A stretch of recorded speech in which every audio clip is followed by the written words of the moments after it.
Marami talaga tayong kababayan na OFW na mababait. Habang naglalakad kami kagabi, sinabihan kaming, kabayan kayo? Gusto nyo ng manok? Oo kuya, kabayan kami, sabi ko. Wag na kuya, sabi ko ganyan. Tapos, sinalok niya ako ulit. Wag na kuya, sabi ko. Tapos napagmasdan ko yung pagmumukha ng kasama kong si Jude na parang sinasabi niya na, kunin mo na.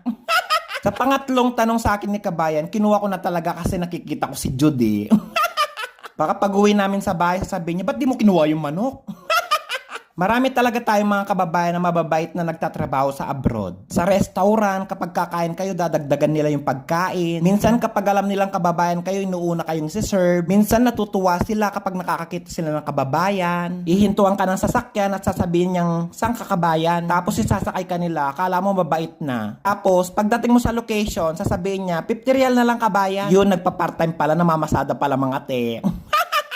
Akala ko nakatipid na ako sa taxi, namamasada pala.